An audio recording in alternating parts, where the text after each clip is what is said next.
Paano ba nilinlang ng mga sekta ang marami gamit ang Biblia? Pakinggan niyo po ito mga ka-curious. Biblia daw ang basihan nila. Diretso daw sa Biblia yan. Nasa talata mismo yan. Yan po ang madalas na bukang bibig nila. Pero ang tanong po natin ngayon, kung Biblia lang ang gamit, bakit may nalilinlang? Kung salita ng Diyos ang binabasa, bakit nauuwi sa maling aral? At bakit mismo ang Biblia ang nagbabala na maaari itong gamitin sa panlilinlang?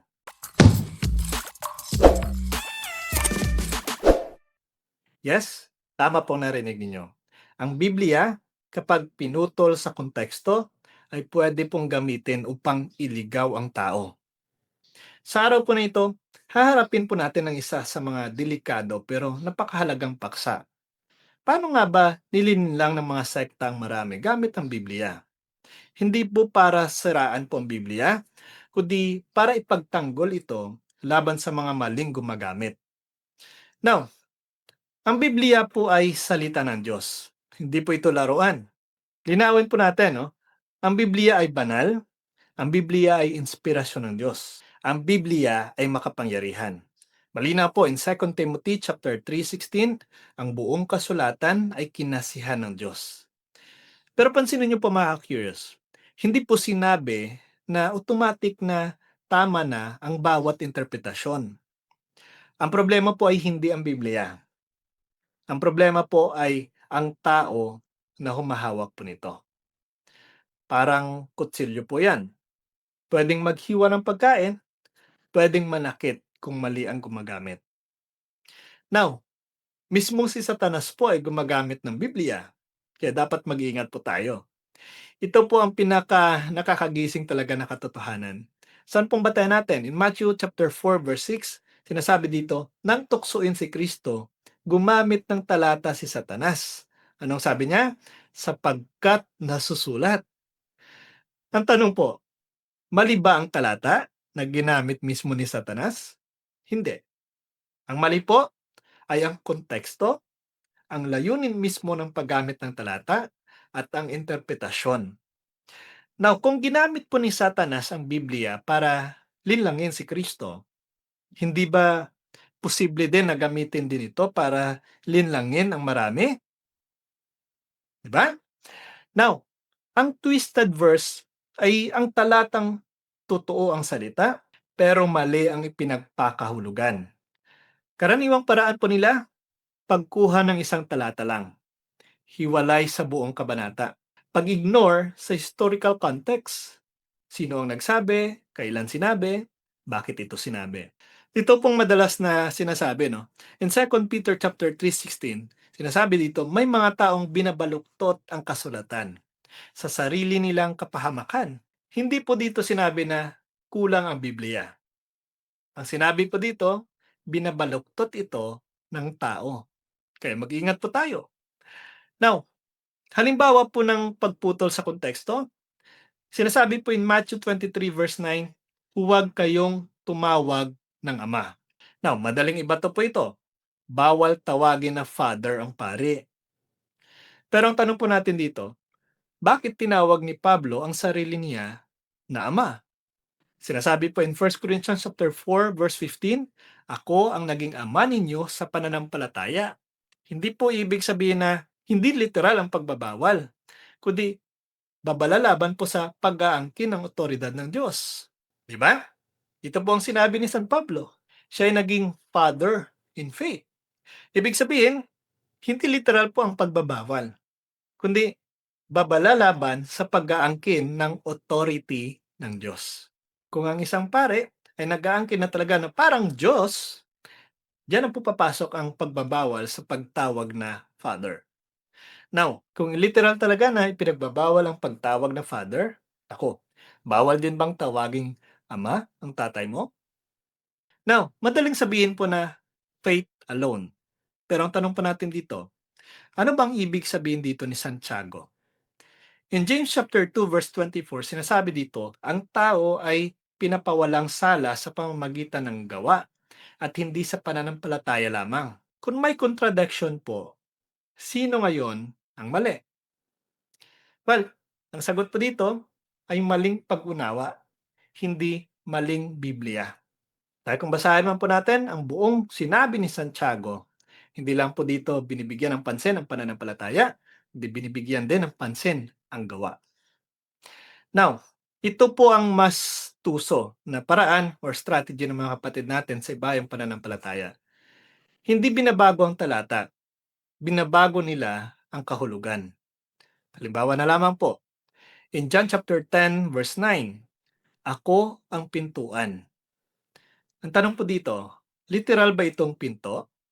Literal ba na pinto ang ating Panginoong Hesukristo? Hindi. Pero bakit kapag ito ang aking katawan na sinabi ng ating Panginoong Hesukristo, biglang sinasabi na ngayon ng mga kapatid natin sa bayang pananampalataya na simbolo lang yan. Iyan po ang tinatawag natin na selective literalism. Literal kapag pabor, simbolo kapag hindi komportable or hindi sang-ayon. Meron pa tayong tatlong dahilan kung bakit madaling malinlang ang marami. Una, dahil po sa walang gabay sa authority mismo ng simbahan. Nagre-rely lamang sila sa kanilang sariling interpretasyon. Anong sinasabi? Kawikaan 3:5, huwag kang umasa sa sariling unawa. Malinaw po yan. Pangalawa, emotional preaching. Diba? Makikita po natin ito sa mga pastor. Galit, takot, may drama. Mas madali po kasing manipulahin ang emosyon kaysa po sa ipaliwanag ang konteksto. Kaya di na po tayo magtataka na may mga pasigaw-sigaw, may mga paiyak-iyak, dahil ito po ay paraan nila mismo upang manipulahin ang iyong emosyon nang sa gayon ay makuha nila ang iyong atensyon. Pangatlo ay selective reading. Paboritong talata lang ang kanilang ginagamit.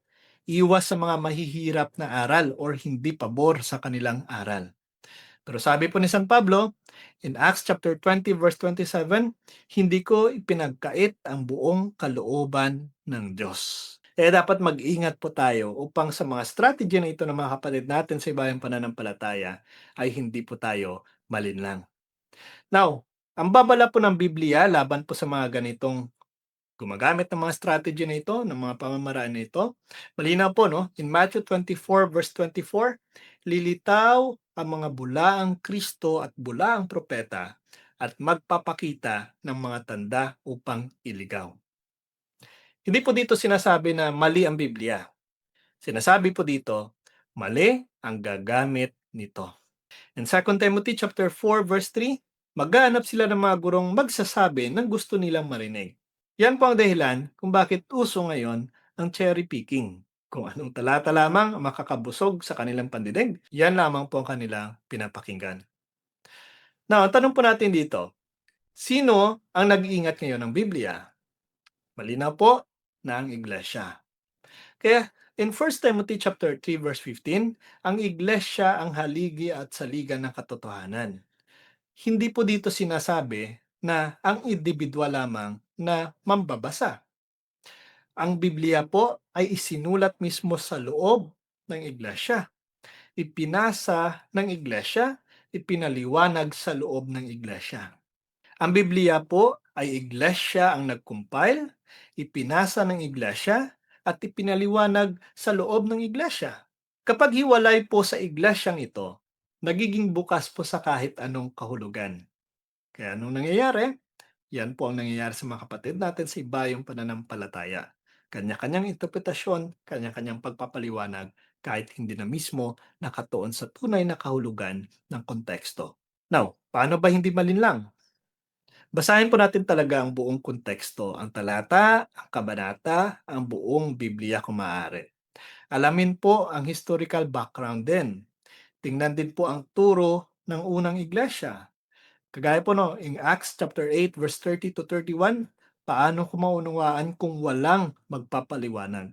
Kaya kahit po na laiko ay dapat may hawak ng Biblia. Pero kailangan pa rin po ng gabay mismo ng simbahan.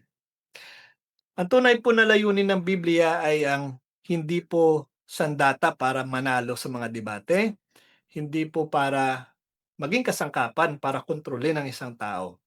Ito po ay gabay po sa kaligtasan natin. Daan patungo mismo kay Kristo.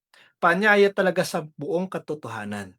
Kaya kapag ginamit po ito para manakot, manghatol, magyabang, hindi na po ito espiritu ng Diyos, kundi espiritu na po ng panlilinglang. Yes, ginagamit po ang Biblia para linlangin ang marami. Malinaw din po na sinasabi yan ng Biblia. Hindi po dahil mahina po ang salita ng Diyos, kundi dahil po binabaluktot ito ng taong gumagamit mismo. Kaya ang tanong po dito ay kanino ka ngayon makikinig? Sa sariling interpretasyon? Sa pinakamalakas na boses? Kung sino man yung pastor na nagpapasigaw-sigaw sa pagtuturo? O sa iglesyang itinatag mismo ni Kristo? O sa turo ng mga apostol? O sa buong konteksto ng Biblia? Sinasabi nga po in John chapter 8 verse 31, manatili kayo sa aking salita. Ang katotohanan po ay hindi takot sa konteksto. Ang katotohanan ay hindi takot sa buong Biblia. Sana po nakatulong ang video nito. Please like and share. Ibahagi po natin sa mga kakilala natin. God bless po sa ating lahat. So ayan po mga peers, sanay kapupulatan po natin ito ng aral. At kung nagustuhan niyo po ito, please like and share. Ibahagi po natin sa mga kakilala po natin. And please don't forget to follow and subscribe po ng ating YouTube channel, Mr. Curious Catholic. Muli po, this is Mr. Curious Catholic, kasama po ninyo sa pagtatanggol ng ating simbahan. Pro Deo et Ecclesia. Sa Diyos po ang lahat ng kapurian. Hello mga kapatid, follow and subscribe Mr. Curious Catholic. Marami tayong matutunan, mapupuno po yung ating isipan sa mga katotohanan. Dahil ang katotohanan na magbigay sa atin ng tunay na kalayaan. God bless. Hello mga kapatid, inanyayahan namin kayo, huwag niyong kalimutan mag-subscribe sa kay Bro Dance Oberio, Mr. Curious Catholic. Marami kayong matutunan sa pamamagitan ng pagsubaybay niyan sa pagsagot sa pananampalataya na inaatake ng ating mga kapatid sa iba. Yung pananampalataya, and they are not only attacking the teachings of the Catholic Church, but proselytizing the good numbers of the Catholic. At sa pamamagitan sa pagsunutin niyo nitong Mr. Curious Catholic, Facebook page and YouTube channel, dami ninyong matutunan. Isabuhay natin ang ating matutunan. Pro Deo et Ecclesia.